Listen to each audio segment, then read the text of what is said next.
மறைக்கப்பட்ட உண்மைகளை வெளிச்சத்திற்கு கொண்டுவரும் உங்கள் மக்கள் வெளிச்ச செய்திகள். வணக்கம்.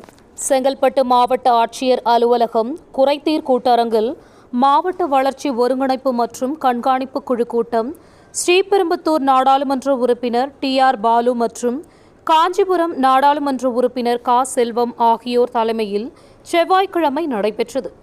இதில் மாவட்ட ஆட்சித்தலைவர் தி ஸ்னேகா, நாடாளுமன்ற மேலவை உறுப்பினர் தனபால், சட்டமன்ற உறுப்பினர்கள் தாம்பரம் SR ராஜா, பல்லாவரம் கருணாநிதி, செங்கல்பட்டு வரலட்சுமி மதுசூதனன், மாவட்ட வன அலுவலர் ரவி மீனா, செங்கல்பட்டு சாராட்சியர் மாலதி ஹெலன், திட்ட இயக்குனர் ஊரக வளர்ச்சி முகமை ஸ்ரீதேவி, மாவட்ட ஊராட்சி குழு தலைவர் செம்பருத்தி துர்கேஷ், திருப்போரூர் ஒன்றிய குழு பெருந்தலைவர் SRL இதயவர்மன், காட்டாங்குளத்தூர் ஒன்றிய குழு பெருந்தலைவர் உதயா கருணாகரன், மதுராந்தகம் ஒன்றிய குழு தலைவர் கீதா கார்த்திகேயன், திருக்கழுக்குன்றம் ஒன்றிய குழு பெருந்தலைவர் RT அரசு, அச்சரப்பாக்கம் ஒன்றிய குழு பெருந்தலைவர் கண்ணன், செங்கல்பட்டு நகர்மன்ற தலைவர் தேன்மொழி நரேந்திரன், மறைமலை நகர் நகர்மன்ற தலைவர் J சண்முகம், மதுராந்தகம் நகர்மன்ற தலைவர் மலர்விழி குமார் மற்றும் உள்ளாட்சி பிரதிநிதிகள், துறை சார்ந்த அலுவலர்கள் கலந்து கொண்டனர்.